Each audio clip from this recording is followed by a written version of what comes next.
better understanding of Medicare and the options that are available to you. This event should last about 1 hour, depending on how many questions you guys have. You can take notes if you want to. If you want to screen share, that's fine, or screen, take a snapshot of the screen, whatever they call that. Also, I have a couple of things that I can send you guys after the webinar. At the end of the webinar, you will have a survey that will pop up on your screen. And if you fill that out, it's a quick, very brief survey. It'll ask if you want the Medicare booklet. So if you say, yes, you want that booklet, a couple of things I'm going to send you. I will send you, let's see, this is a 2024 brochure that I have. It's about 12 pages here. That goes over Medicare, Part A, Part C, kind of a lot of things we're going over today. I can send that to you. And the other thing I can send you is all the numbers I go over today. So all these different numbers, you can write them down if you want to, but I'll have it all on this one sheet. So if for some reason the survey doesn't pop up for you, you'll get an email with the survey as well. So it will come back. You have the opportunity later on to fill that out. If you're watching this recorded, I should have my email and my phone number listed below, where you can go ahead and shoot me an email and I can send that to you. I'll also have my Calendly link on there where you can schedule a phone call with me. All right, let's go ahead and get started. First thing you should know, this event is for educational purposes and no plan-specific benefits or details will be or can be shared. You guys are getting tons of stuff in the mail from every company right now. Humana, United Healthcare, Florida Blue, Health First, all these different companies. There are about 115 different plans across Florida. There's no way I can go through them all. It would take forever. This is educational today to learn about Medicare. I do not work for the government. I'm an independent broker. It's my company, Mulherron Insurance Services, and I do these Florida Medicare 101 webinars for people that are new to Medicare. Again, Mulherron Insurance Services, that's my company. I'm located in the Orlando area. My office is in Maitland, which is more like North Orange County, but I am contracted with every plan here in Florida. Let me make sure my sound's off there. Okay.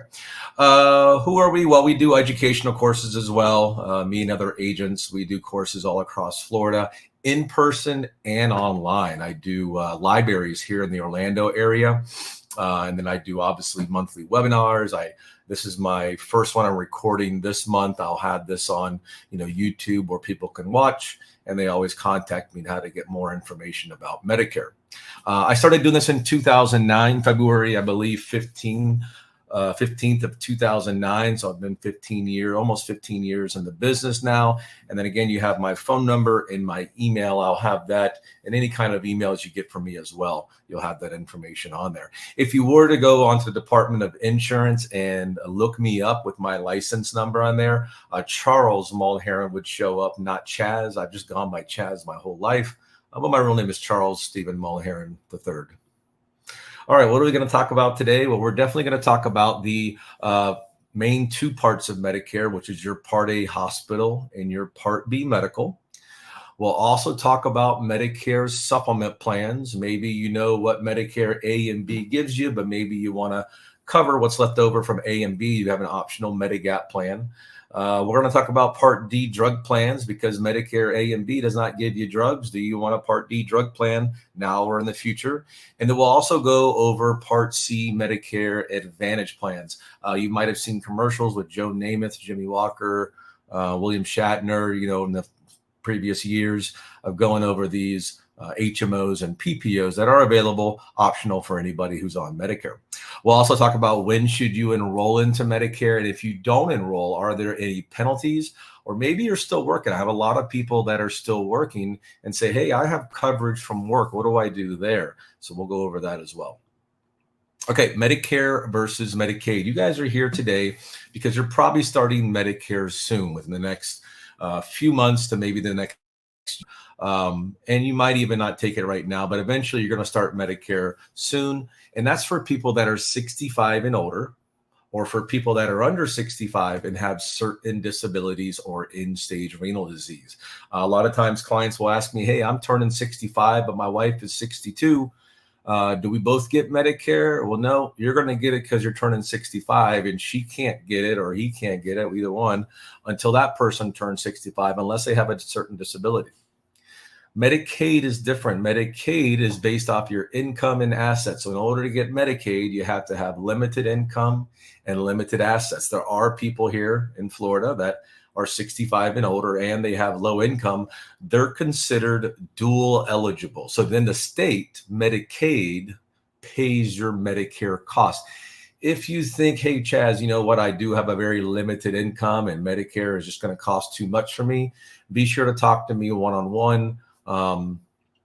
And I can see if you might qualify for Medicaid. We can always apply with the state.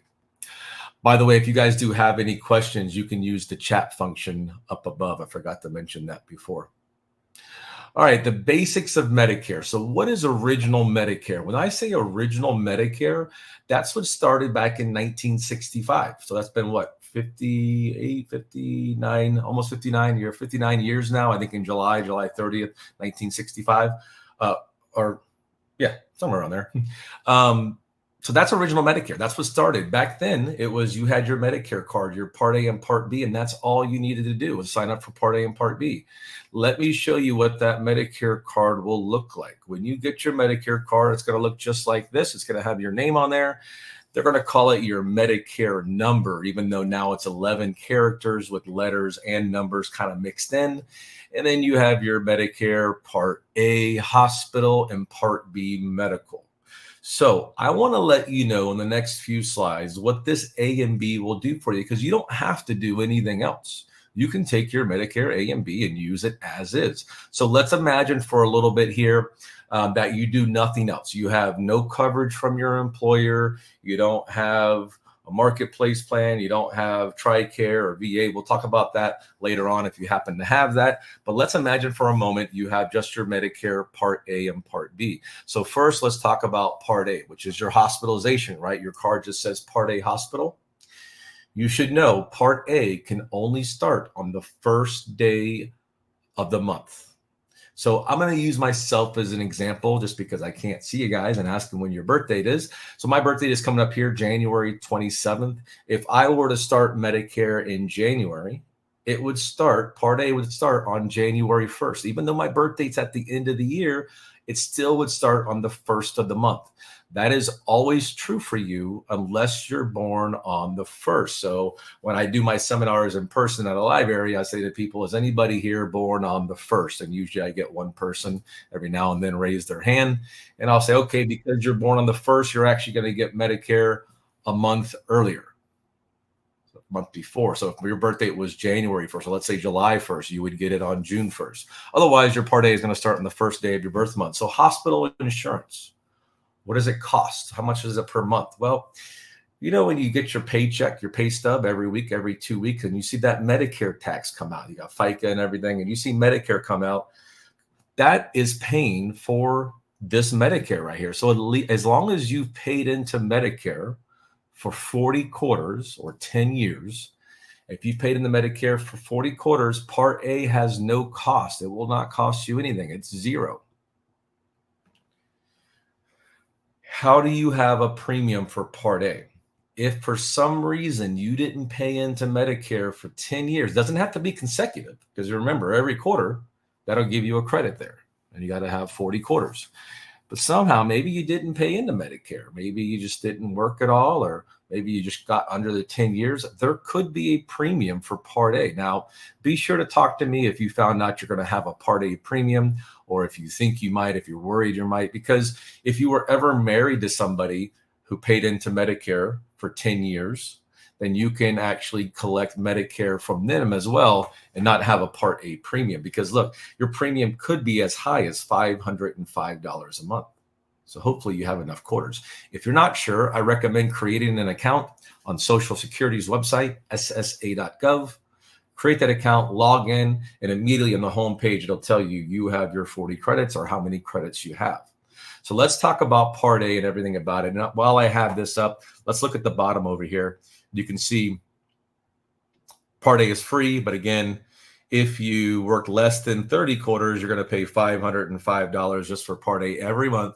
If you happen to work between 30 and 39 quarters, you're going to have a premium of $278 a month. So very, very uncommon. But we want to know, what does Part A do for you? So let's say your birth date is this coming August. Let's say it's August 15th.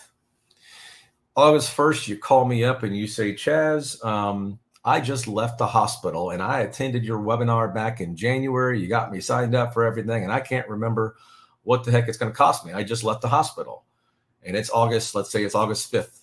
And I'm going to say, first, were you admitted as an inpatient, or did you just go to the emergency room or urgent care or something like that? And you say, no, Chaz, I was actually admitted. I was there for a few days. I'm going to say, okay.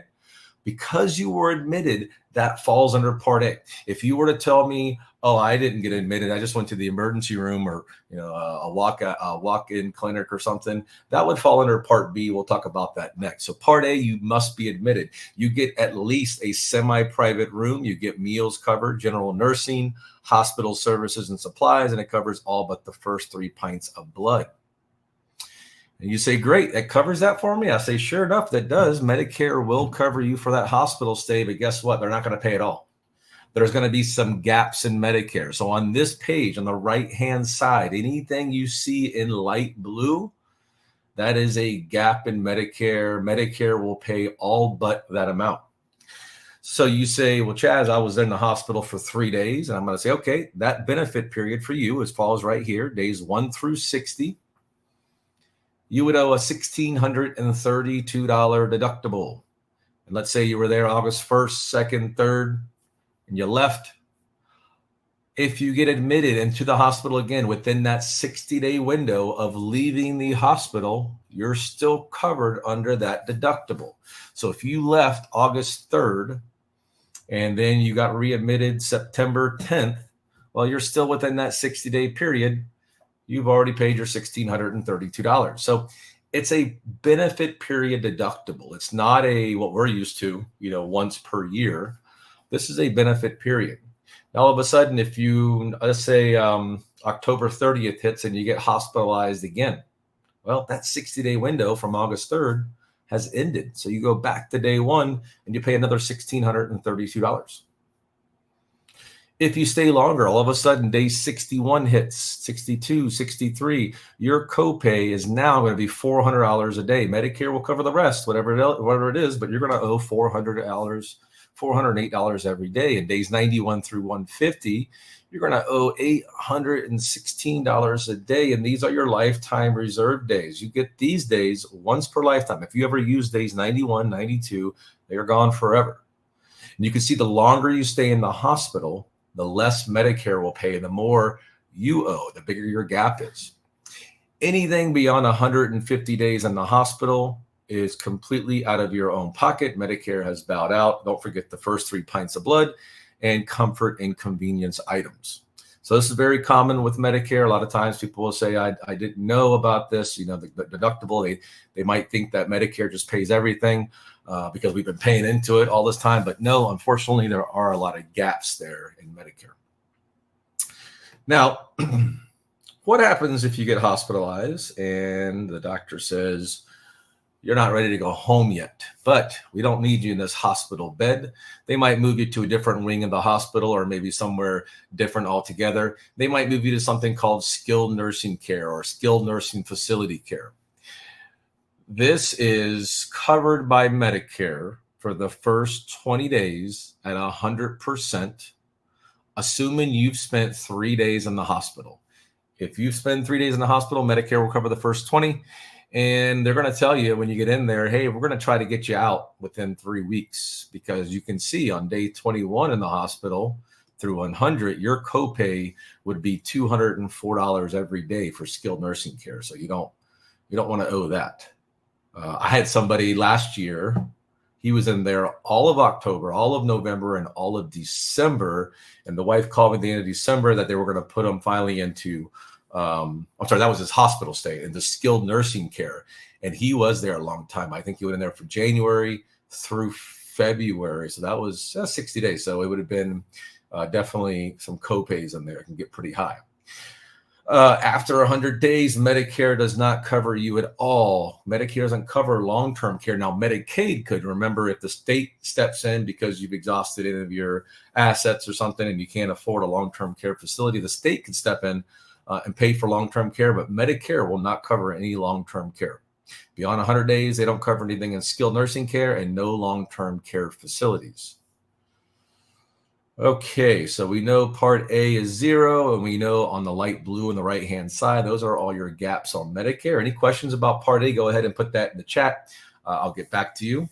But let's go into Part B. Now, Part B, just like Part A, it only starts on the first of the month. My example again, my birthday is January 27th. If I were to start Part B, it would have started on January 1st. That's always true. It always starts on the first of your birth month. Unless you're born on the 1st, then you get it a month early. But sometimes I'll get, not even sometimes, I'd say 1 out of 3 or 1 out of 4 people that I look at a Medicare card, their Part B is a different date, maybe farther down the road, because look at this. Part B is optional in some cases. You don't have to take it. So let's talk about the premium. And this surprises a lot of people. I'd say 50% of the people kind of don't know what the Medicare premium is this year. Just to be on Part B of Medicare, it's $174.70 a month, every month. And that's per person. If you're a husband and wife, each one of you would have that monthly premium. If you don't take Part B when you're first eligible, there could be, I should put a little asterisk, could be a 10% penalty for every 12 months you were eligible for Part B, but did not take it.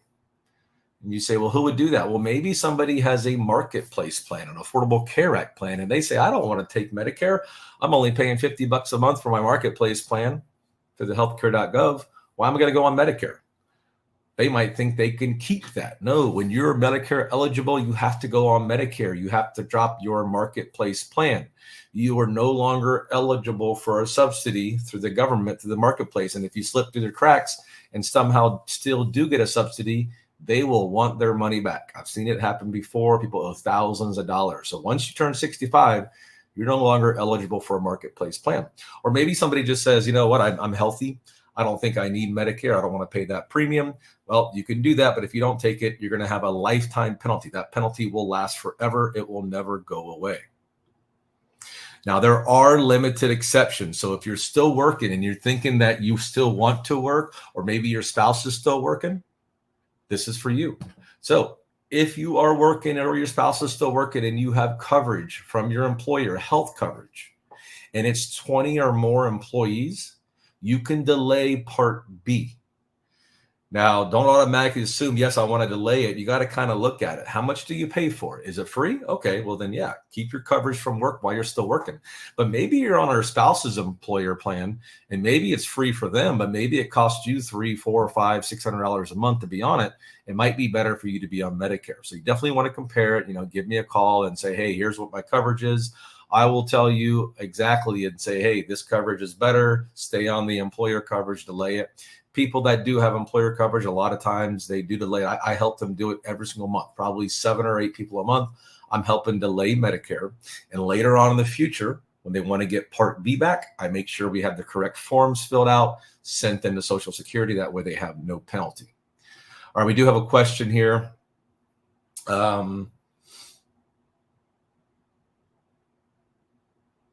You want to opt out of all of this. I have no plan to stop working anytime soon, and I have insurance. My husband works as well. We have insurance.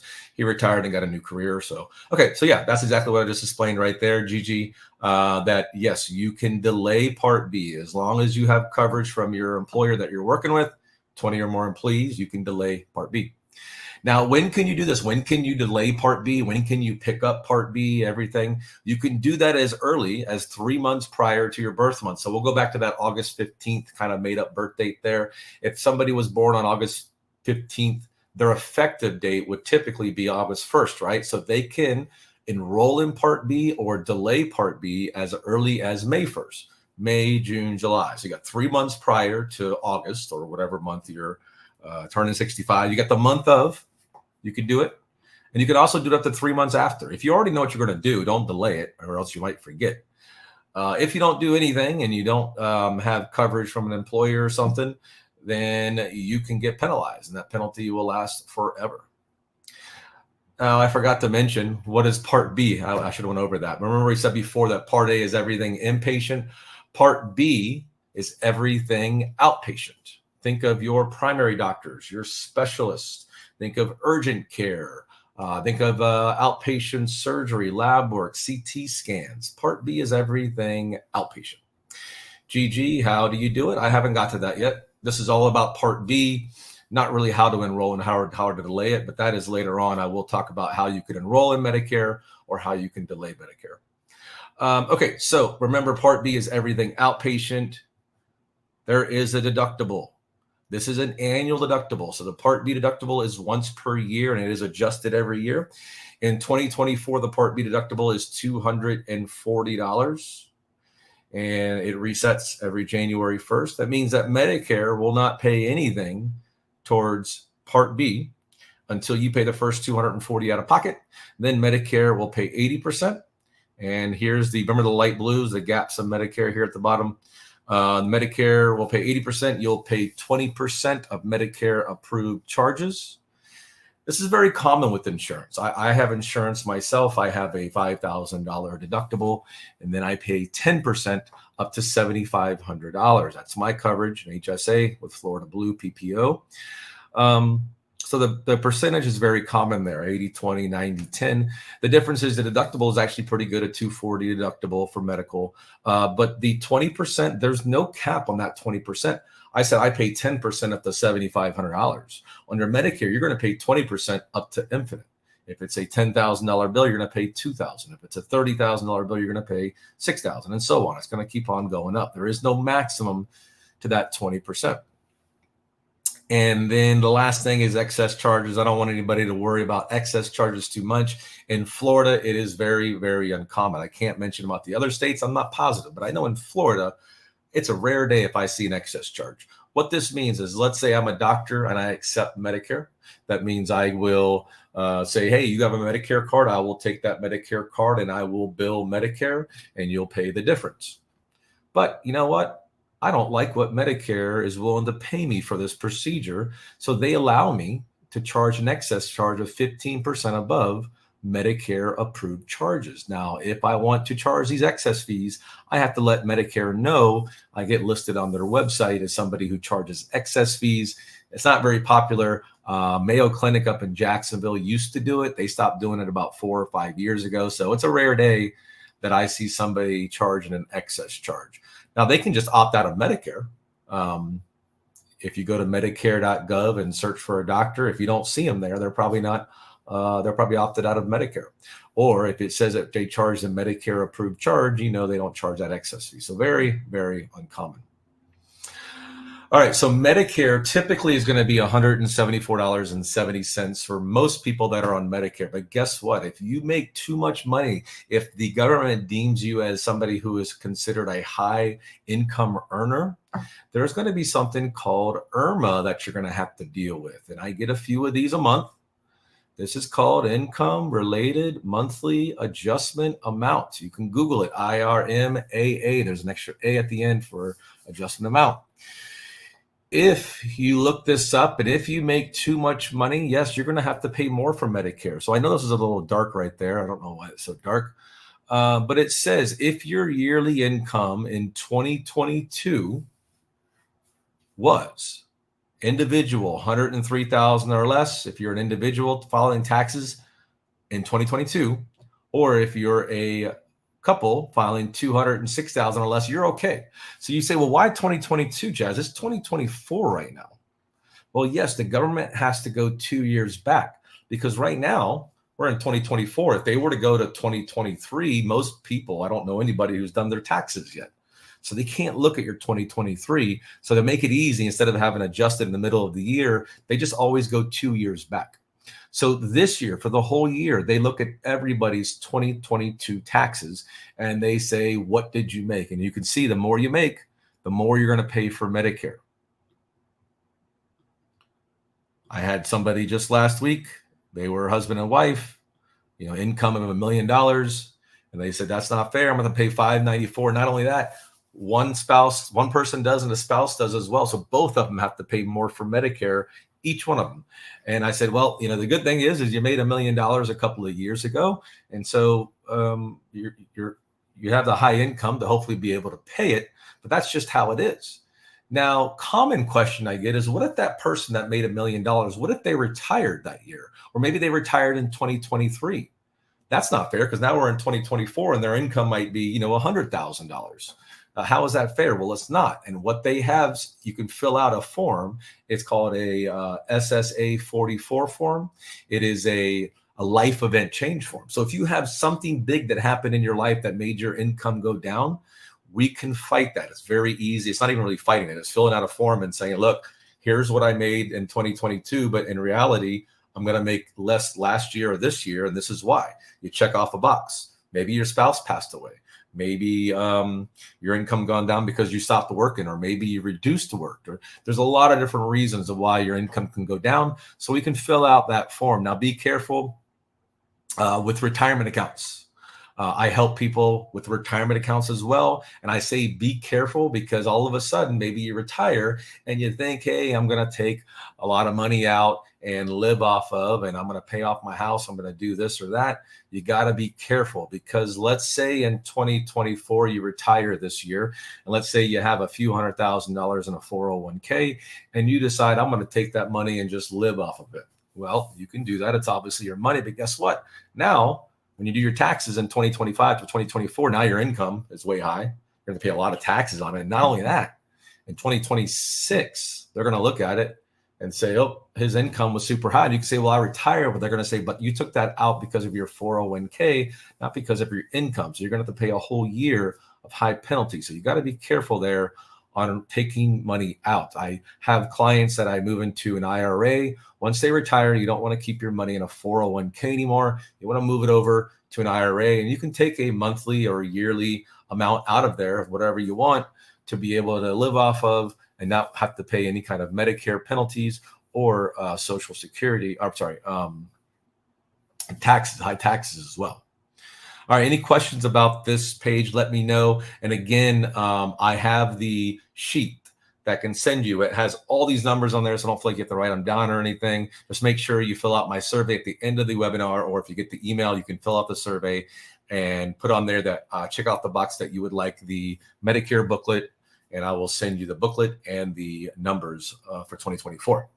All right, so we talked about Part A hospitalization. We talked about Part B medical. Now we're going to talk about the third part of Medicare, which is Part C Medicare Advantage plans. I'm sure you guys have seen the commercials. Like I said before, Joe Namath, Jimmy Walker, William Shatner, they used to be on there a lot. I think they might have gotten in trouble where they can't put the stars on TV anymore, because I don't really see them anymore. But what they are talking about on TV, well, what they say is get the benefits that you deserve.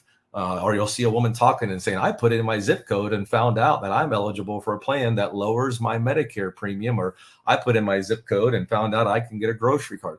Those are just Medicare Advantage plans. A lot of my clients thinks that it's something new that just came out in the last few years. No, Medicare Advantage has been out since 1997, and Part C, I believe, started in 2004. They combined them together. It's just private insurance companies. So private insurance companies can offer you your Medicare. In other words, you sign up for Medicare, you get your red, white, and blue card, and you know what the cost is now for Part A and Part B. And maybe you don't like that. Maybe you don't like that Chaz didn't talk about drugs because A and B doesn't cover drugs. You didn't talk about dental because A and B doesn't cover dental or vision or hearing. Maybe you want one of these Medicare Advantage plans because they package them all together. Private insurance company, United Healthcare, Florida Blue, Cigna, all of them. They package together your Part A, your Part B, and then they add in extra stuff like Part D drug coverage, maybe dental, vision, hearing. These are plans that are going to be more similar to what you have from your employer, HMOs and PPOs, where you want to make sure your doctor takes the plan. But they're private insurance companies. I will talk about the pros and cons of them in a little bit. I just wanted to make sure you understood what you're seeing on TV, Medicare Advantage plans. All right, Patricia. So each year, Part B is based on 2 years past income. Yes. Yeah, I should have mentioned that. I meant to say that it always moves forward. So yeah, in 2024, they're going to look at your 2022. And in 2025, they're going to look at your 2023 and so on. It keeps on going up. All right. The fourth and final part of Medicare is Part D, drug coverage. Drug coverage is optional. You don't have to take drug coverage, but sometimes if you don't take it, you could have a penalty, and that penalty can last forever. Now, drug plans, remember, Part A and Part B, that does not cover drugs at the pharmacy. That's when I talk about Part D, I'm talking about medications that you get from the pharmacy. If you get a medication while you're admitted in the hospital, that's under Part A.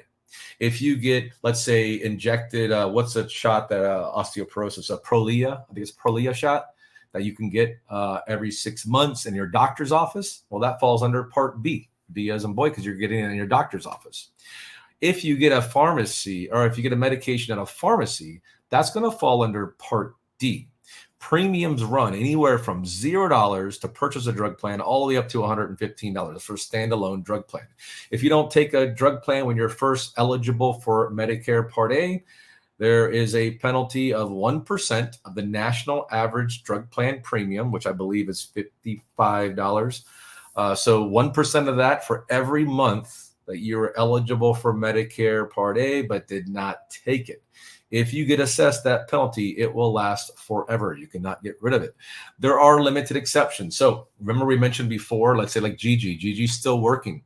She has coverage from her employer. Her husband has coverage from his employer. As long as it's creditable drug coverage. Now, I can't answer this. You can't answer this. You have to ask your human resource department, and you cannot assume it. Do not assume that you have creditable drug coverage. I've seen that huge mistake many, many times. But you have to ask your employer, the billing department and human resource department, hey, I'm turning 65 soon. I just want to ensure that I have creditable drug coverage to Medicare. It has to be at least as good as what Medicare offers. And no, you do not know that. You cannot know. Only they. You have to actually have a letter. The letter will say, this is your letter of creditability. Because once you go on Medicare in the future at age 70 or 75, you're going to need that letter. And they print out that letter every year to you. Your employer will send you a letter saying, this is a letter of creditability. And then when you lose coverage from that employer, you get a letter of creditability showing that you had creditable drug coverage. Now, another way you can delay Part D or not take it is if you have VA benefits or TRICARE or CHAMP VA. That is creditable drug coverage to the military. You don't have to have drug coverage through Medicare. Now, what if you have a marketplace plan, an insurance plan that you purchased on your own? That is not creditable drug coverage. You need to go on to Medicare. All right, when can you enroll in a drug plan? Well, you can enroll 3 months prior to your month of eligibility. It won't start until the month of your eligibility. You can't start Medicare before your actual start date, though. You can also enroll in Medicare Part D during the month of your eligibility, and you have up to 3 months after to enroll in a drug plan. But if you go 63 days, any 63 days consecutive without having drug coverage, your penalty will start to accrue every single month unless you have that creditable coverage from an employer or VA benefits or TRICARE.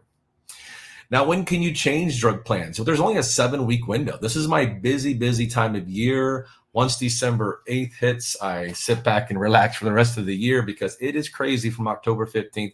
Really, for me, it's crazy October 1st because I have over 1,200 clients now. I had about 150 a year. I do lose some people over the years. They go to another agent or somebody. But I do have over 1,200 active clients. And my emails start going out in late September. And I have everybody scheduling phone calls, schedule phone calls all through October, all through November, up to the December 7th. I had appointments that day of saying, hey, we have you on this drug plan. How has it been? This is what it's going to do next year. And what should we do? I put their medications into my system and it spits out which drug plan will work best for them for the next year. My clients never pay me a dime. I do this for them every year just to make sure we have them on the right drug plan. And if you do change your drug plan, hopefully we got you on a good one. We don't have to. But if we do change drug plans, your coverage becomes effective on January 1st the following year. Be careful. Some drug plans are allowed to charge a deductible. Maximum this year is $545. So like this plan right here, this is 0 premium drug plan. This has a $545. Now, deductible. Now, a lot of people say, well, wait a minute, they won't cover any of my medications unless I spend $545 first. No, that plan, I'm not allowed to say the plan name on here, but that plan actually covers your tier 1 generics for $0. They'll cover your tier 2 generics for $3 copay. So not bad. But yeah, if you get a brand name drug, any plan that's under $80 a month is probably going to have a $545 deductible before they'll cover your brand name drugs. I just got the phone this morning with a guy who has fibrosis, idiopathic, I can't even remember the name of it, pulmonary fibrosis. His medication retail $10,000 a month. So you definitely got to be careful. You might say, oh, I can use GoodRx and, this drug that was $40 I can get for $10. Well, okay, but what about a drug that's $500 a month or $1,000? I can tell you right now that $10,000 a month medication, GoodRx will give you about $5 off. A $500 or $600 Eliquis drug, they give you $10 off. So that GoodRx only works for certain generics, which your drug plan would give it to you for $0 or $3. Anyways, so you got to be careful there. All right, there's only 2 ways to get drug coverage through the Medicare system. Remember, Part A and Part B does not cover your prescriptions at the pharmacy. So you can either go to me, say to Chaz, and you say, Chaz, I want a drug plan and I only want it to cover my drugs. I got my Medicare A and B. I just want something that covers my drugs. Okay, then you can purchase a standalone drug plan. We saw anywhere from $0 per month up to $115 per month. We got to put your medications in. I put them in my system and it tells me based off this person's medications and their preferred pharmacy, this is the drug plan it recommends. Or maybe you say, you know what, Chaz, I like one of those Medicare Advantage plans that you talked about, Part C, and that'll give you my drug coverage, right? Yep. MAPD, that's Medicare Advantage with prescription drugs, MAPD. So it's Medicare Advantage or Part C of Medicare, and they give you your drug coverage already included. That's the only 2 ways to get drug coverage, either this year when you start Medicare or maybe in the future whenever you go on Medicare. And again, if your income is too high, the government is going to charge you more for Part D as well. So a lot of times people say, oh, I'm going to get that Part B Irma premium, right? Yep, but don't forget about the Part D. These are the same numbers. I'm not going to go through them all again because it's the exact same numbers we just saw on the other slide. If your income is over those amounts, they're going to charge you more. But now these numbers are different. This is on top of your drug coverage. Now, even if you choose a Medicare Advantage plan, because it includes drug coverage, you can have that additional premium if you make too much. Any questions about this slide, let me know. But remember, the Medicare page I have, the 2024 numbers, will have this these numbers on there as well. So we'll skip past that. All right, so we talked about Part A hospital, Part B medical, Part C Medicare Advantage, and Part D drug coverage. That's the only 4 parts of Medicare. Now I want to talk about an option that you have, which is called a Medigap plan. I like that word Medigap, but it's also called a Medicare supplement plan. So if you say, hey, what's the difference between Medicare supplement and Medigap? Nothing. It's exactly the same. Think of a supplement plan. It supplements Medicare. So Medicare supplement, it's just supplementing your Medicare A and B, because that's your original Medicare. I like the word Medigap because it covers the gaps in Medicare. If you think back, remember on Part A, I talked about on the right-hand side, all of those gaps, the $1,632 gap for hospital stay, the 408, I can't remember the numbers, 816, all those numbers, those are gaps in Medicare. On Part B, you got the 20%, $240 deductible, you got the 15% excess charge. If you say to an insurance company, because you can see insurance companies offer these Medigap plans, because back in 1965, Medicare A and B was all you needed. I mean, if you got hospitalized, I believe it was $5. Obviously with inflation, it's a lot different, but probably not that much different. Where it's $1,632 now. So now these supplement plans say, look, we will assume that risk and pay the gaps you have in Medicare, but you're going to give us a monthly premium. So pay us a monthly premium, and we'll ensure you that you won't owe thousands of dollars to the hospital or to a surgeon or everything like that. All Medicare supplement plans are allowed to do is cover what's left over from Part A and Part B. That's it. The government has went in and standardized them. So all supplement plans of the same letter are identical in medical benefits. It makes it easy to shop. If you were to say to me, Chaz, who has the best Medigap plan? They're all exactly the same. Who's got a good price and who has a good rate history. Now, the only problem with Medigap plans or one of the problems, is that how to differentiate them because they're lettered. So we just talked about Part A hospital, Part B medical, Part C Medicare Advantage, and Part D drug coverage, right? Well, these are Medicare supplement plans. We got A, B over here, C, D, E is gone, F, G, H, I, and J is gone, K, L, M, N. So there are plans A through N. And you say, well, we just talked about A, B. No, we talked about Part A, Part B. You got to know if you're seeing the word Part A hospital, or are you seeing right here Plan A? If you see the word plan in front of it, that's an insurance company selling a Medigap plan or a Medicare supplement plan. Okay.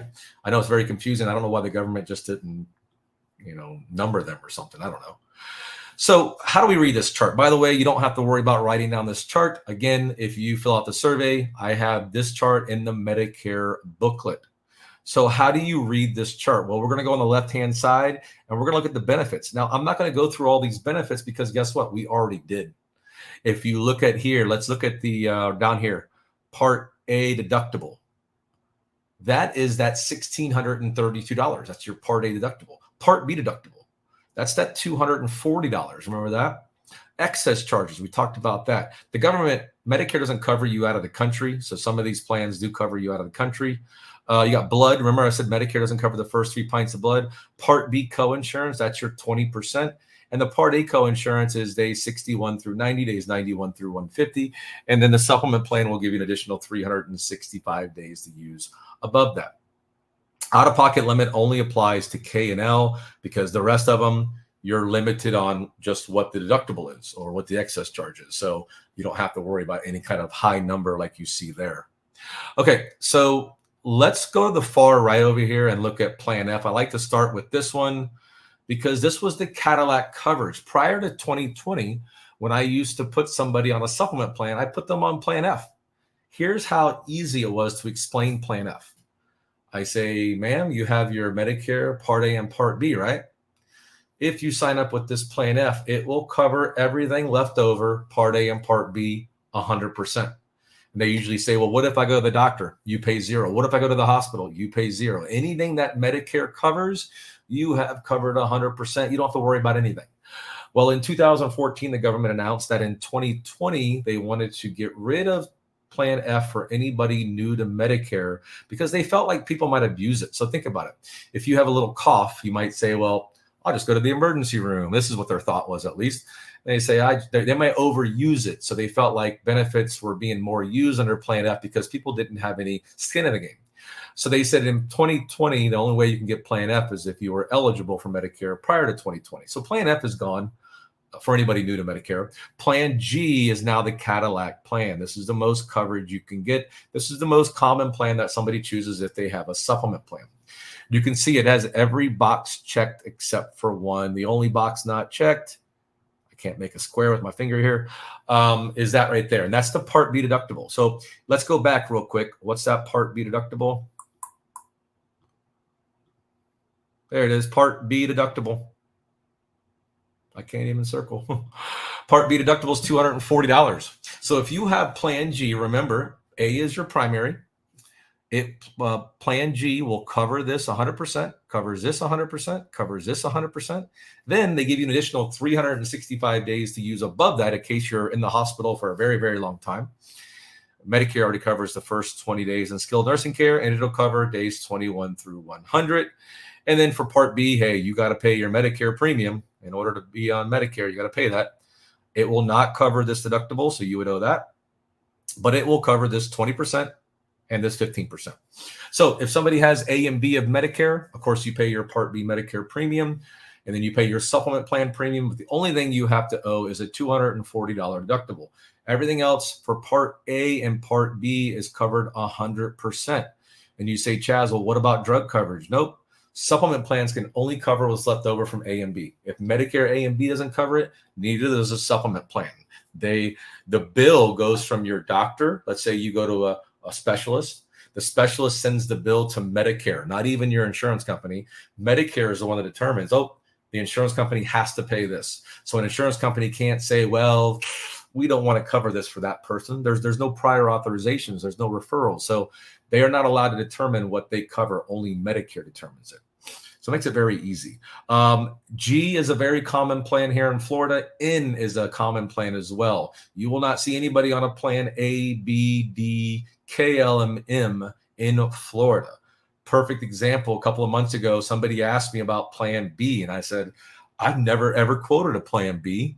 I go, but let me look at it. Plan B costs more than plan G, and you can see it has less stuff covered. That's because insurance companies, they just want to keep it simple. They want to keep it to a couple of plans. And in Florida, you're only going to see G, N. You'll see some people on F or high deductible F, but that's previous to 2020. So these are the two common plans. I'm not going to talk about plan N right now because I don't want to make it confusing. But if you do schedule a phone call, if you're interested in saving a little bit on premiums, N can be a good buy as well if you don't mind some copays. All right. So I want to talk about your Medicare options. Now, if you're like GG and maybe you're going to delay Medicare, you say, well, I don't need to know about this. Well, eventually you will. You know, it might be 2 years on the road, it might be 5 years on the road. So GG, you know, at 70, if you, let's say you work till he's 70, at 70, you're going to say, okay, now let me call Chaz again. And I forgot what the heck he talked about 5 years ago. You might watch this webinar again. And at that point, you might say, okay, now Chaz, I know that number one, I need to get Medicare A and B, right? That's your step one, get your Medicare A and B. Now, GG, you might delay Part B. So you actually might start Part A this year. So at that point, it would just be picking up Part B for you. And at that point, you're going to decide, do I want to add one of those Medigap plans, those supplement plans that Chaz spoke about? If you do that, it's optional. You don't have to. It'll cover what's left over from Part A and Part B. Then you got to decide, do I want a drug plan? Because if I don't take it, I know I'm going to get penalized once I'm eligible for Medicare and don't have other creditable drug coverage. And you say, well, Chaz, what about dental and vision? Maybe I want glasses. Maybe I want my teeth cleaned. Hey, Medicare A and B doesn't cover that. If you want that, you add that separately. You add a dental plan, whatever. So Medicare A and B doesn't cover any of that. Or maybe you say, I don't need that Cadillac coverage. I want to choose a Medicare Advantage plan. That's option number 3. And a Medicare Advantage plan, they do give you things like drug coverage included. They give you dental, vision, and hearing. There are pros and cons of Medicare Advantage, those I'm going to go over. So eventually, you know, you're going to go onto Medicare and you're going to choose, you could choose to add on a supplement plan or an Advantage plan. So on the next slide, I want to compare the benefit difference between Medicare Supplement and Medicare Advantage.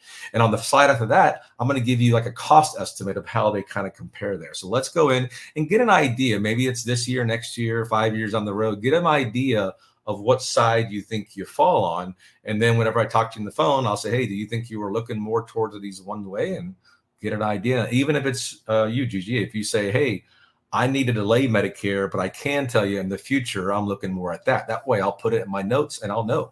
5 years down the road, I'll write it down and say, back then you were looking at these. Okay, so what happens if you choose Medicare as your primary and then the Medigap plan as your secondary, plan G? Because Medicare is your primary and your doctors only bill Medicare, you can go to any doctor, any hospital in the U.S. that is Medicare approved. As long as they take Medicare, you can go there. I don't care if you have a no-name insurance company as your secondary. It's, hey, doc, you're a best brain surgeon in Chicago. Do you take Medicare? Yes, I do. Then you can go there.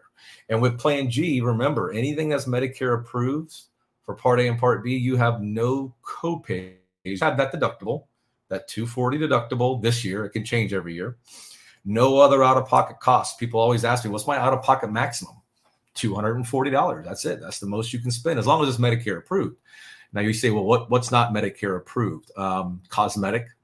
Medicare doesn't go in and search what each person, maybe this person doesn't need shoulder surgery. They don't do that. It's either covered for everybody or covered for nobody. So they don't have prior authorizations you have to worry about. Don't forget, if you want drug coverage, you got to add separate drug coverage. People choose these plans. They want more freedom. Perfect example. I mentioned before, I talked to somebody this morning. He has the idiopathic cystic fibrosis, or no, idiopathic fibrosis, pulmonary fibrosis. I can't remember what the name of it was. Very difficult. But he's not on a supplement plan, and his wife is. I have his wife signed up in a supplement plan, and she can go to any doctor she wants to go to. She has very little out-of-pocket costs, no prior authorizations, no referrals needed. And he chose the Advantage plan.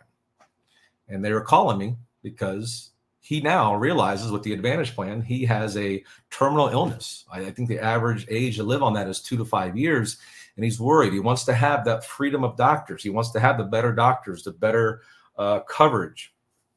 Unfortunately, Medicare supplement plans have health questions unless you're new to Medicare. When you're new to Medicare Part B for the first time, there are no health questions to get this supplement plan. They have to take you. Unfortunately, he's been on Medicare for a few years. He will not be approved. They won't accept him. Now, let's say Nancy, his wife, who's on it, had a lot of health problems come up in the future. They have to keep her on there. They can't kick her off. So Medicare supplement plans, people choose these because they're willing to pay more, because these plans cost money every month, right? They're willing to pay more up front to have that better coverage down the road if they need it. Better doctors, because you're going to have any doctor that takes Medicare. You're going to have less out-of-pocket expenses, but you know you're paying more for it.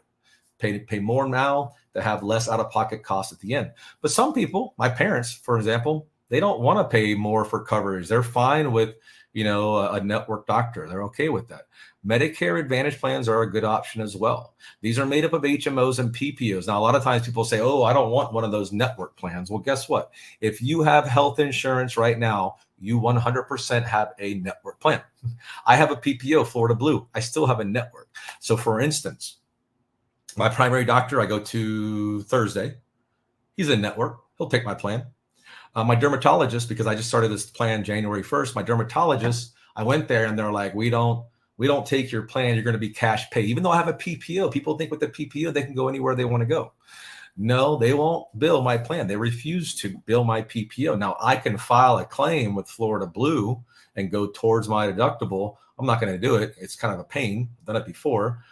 So these are network plans. We've all dealt with that where, hey, you want to make sure your doctor takes the plan. Now, an HMO is more restrictive. An HMO, you have to stay in network or you do not get coverage. So for instance, if I had an HMO and I went to my dermatologist and they didn't take it, I would just be cash pay and I couldn't even file a claim with my insurance company. With the PPO, more doctors typically take PPOs overall. I wanted a PPO because I know I wanted that freedom. I wanted to not have referrals. For me, because I'm under 65, it was mainly because I know under 65 years old, a lot of doctors don't take the HMOs. On Medicare, there are some HMOs that have better networks, but for under 65, those marketplace plans, that doctors just don't want to take the HMO. So I wanted an off-market PPO. I don't need referrals. PPOs, you don't need referrals. You can go out of network, like I said before. You do have copays, though. So the reason why that guy called me earlier is he was worried. He was starting to see some copays, specialists, hospitalization, all this different stuff. There are copays. Make sure you compare the plan. What are my copays? The nice thing is there's no deductible. So it's not like it's going to be like where I have a $5,000 deductible, then I pay 10%. These plans are just, hey, you pay $0 for a primary doctor. You pay $25 for a specialist. Every plan has its copays. If you get hospitalized, you're going to pay, X amount of dollars per day that you're there. Everything's a copay. There are out-of-pocket maximums, which is good.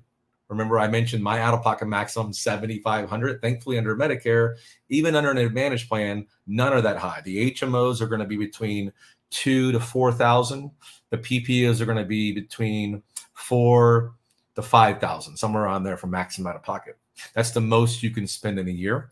And then drug coverage is included. That's nice. People that choose these plans, they're willing to use a network. They've been doing it their whole lives already. They don't mind keeping with the network. They want to spend less per month, because you'll see on the next page that these plans cost less per month.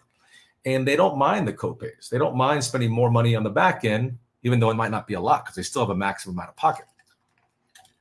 They don't mind a network. So let's compare the cost difference. Now, this is just an estimate. It's not going to be your exact number here, but let's say you go on to Medicare. We know that Part A is free. We know for most people, Part B will be $140, $170, $470. Medigap Plan G starts at about $180. Now, this could be more depending on your age. This is for a 65-year-old female non-smoker in Orlando. And it could be more because you say, well, who charges 180? Well, there's a bunch of companies around 180, $190. There's a company out there that charges $230 for the exact same plan G with the exact same doctor, exact same coverage, but they have to charge more probably because of their claims. They just have higher claims. I stick with the 5 main, big companies. And then drug coverage starts at 0 this year, which is kind of crazy. This is the first year we've ever had that, but there is actually a drug plan that has a 0 premium. I can't imagine that being more than just this year. Because last year the cheapest plan was like $8. Before that it was like 11. So this was the first year we had a free one. So you can easily spend $350, $360 a month if you want that Cadillac coverage. Remember, when you're new to Medicare Part B or turning 65, no health questions. A supplement plan has to accept you. I don't care if you have cancer or anything. They have to accept you. 6 months after you start Medicare Part B or have turned 65, whatever is later. 6 months past that. So let's say you start Medicare at age 70 because you delayed Medicare. Well, when you pick up your Part B, you'll have 6 months to get a plan with no health questions asked. 6 months past that, they can ask health questions. They don't have to accept you. I didn't even worry about that guy today because I said with his condition, nobody will take him. I already know that. Now, the Medicare Advantage plans, there's never any health questions. They have to accept you. You can switch it every year to another Medicare Advantage plan. No health questions asked. We know Part A is free. We know Part B is $174.70. But look at this. The Advantage plans have a 0 plan premium. Now, just like over here with the drug plan that has a 0 premium, how do they charge 0? Why would an insurance company, because Chaz, you said Medicare Advantage Part C is an insurance company. Why would they do that? Because they're getting subsidized from the government every single month. They're not doing it for free. They're getting about $1,000 per month per member. And look at this. Some plans will even offer a Part B premium reduction from up here, that $174.70. So if you're somebody like my dad, when he went on to Medicare 6 years ago, he said, Chaz, I really don't even want to pay Medicare at all. At that point, it was like $125 a month. He goes, I don't want to pay Medicare. You're crazy. I'm healthy. I don't need it. And I said, no, I got to get you on Medicare. I'm not going to let you not take it. So he went with the plan that lowers his Medicare premium each and every month. His current plan, by the way, lowers this $174.70. It lowers it by $150 a month. He pays Medicare $24.70 a month. Starting this year. Last year he paid, I think, $14.40. So that is available now. It's not based for everybody. That was good for him because he's healthy. He's still healthy. He didn't care about having a big network because guess what?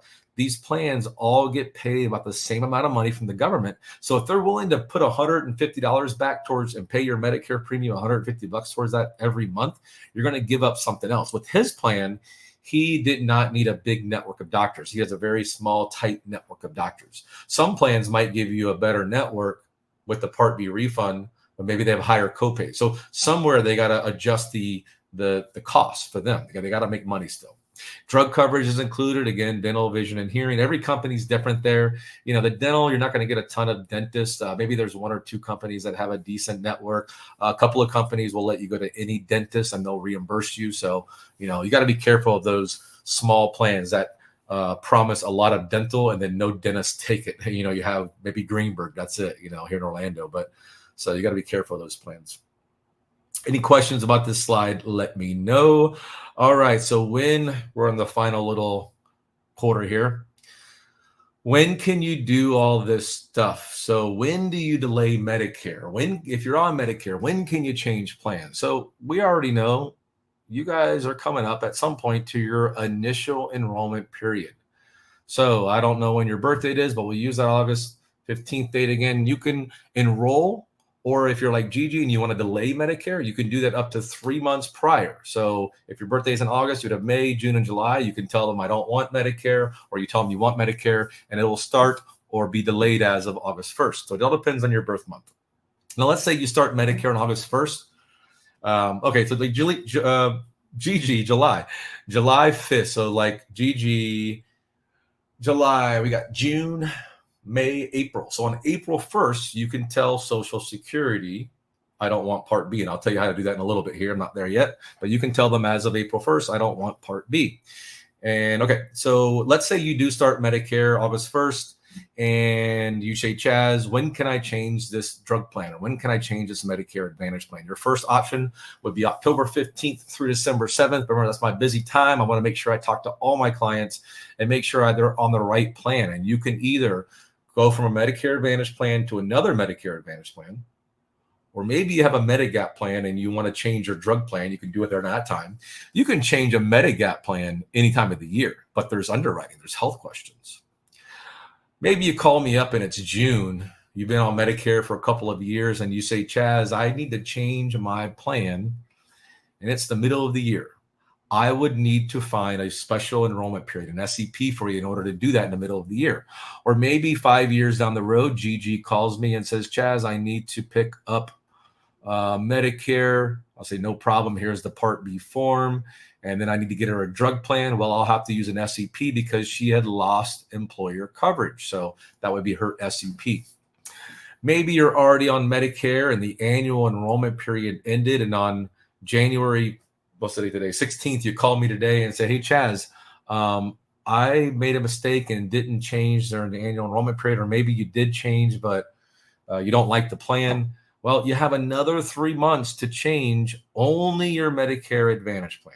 Now, unfortunately, if you call me and said, Chaz, I need to change my drug plan, I would say no can do unless we have a SEP, which in fact, we do have one right now because of our hurricane. But you can change your Medicare Advantage to another Medicare Advantage January 1st through March 31st. I might get 1 to 2 people that I have to switch my clients during that time. It's not that common, but you do have that opportunity. All right, when should you enroll in Medicare? So if you're still working, you say, yes, Chaz, I'm still working, or my spouse is still working, and we have coverage from our employer. You can stay with that group insurance and you can delay enrollment into Part B.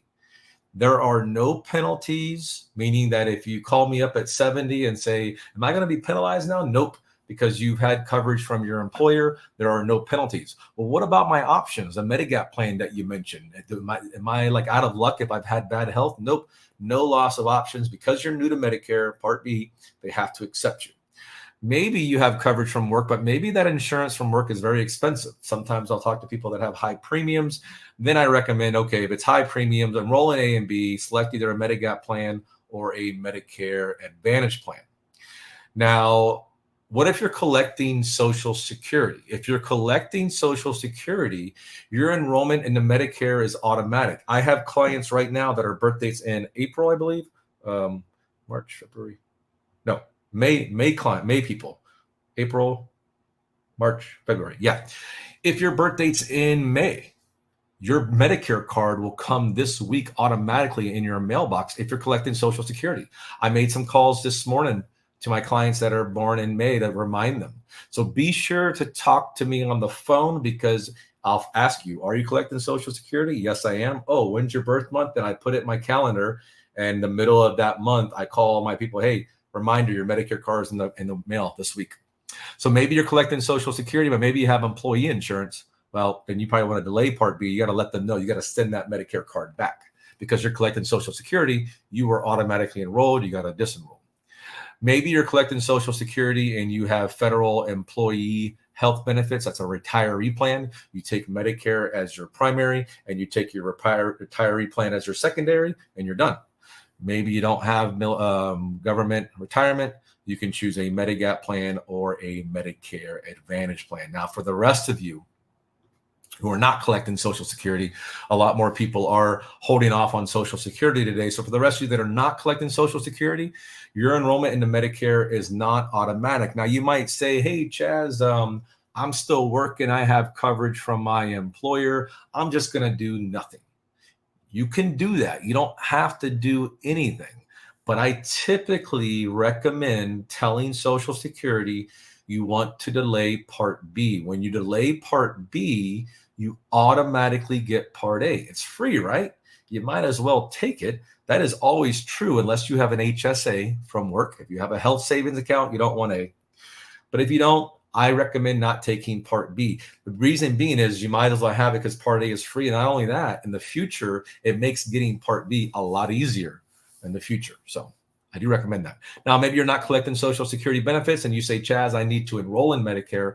I need to check at the Medigap plans and the Medicare Advantage plans and get one of them. But you want to know, how do I enroll in Medicare? Or maybe you want to delay Medicare. So here's how you're going to either enroll in Medicare Part B and A, or delay Part B, which gives you A. Now, if you have an HSA through work, do nothing. Don't take A or B. You want to keep your HSA.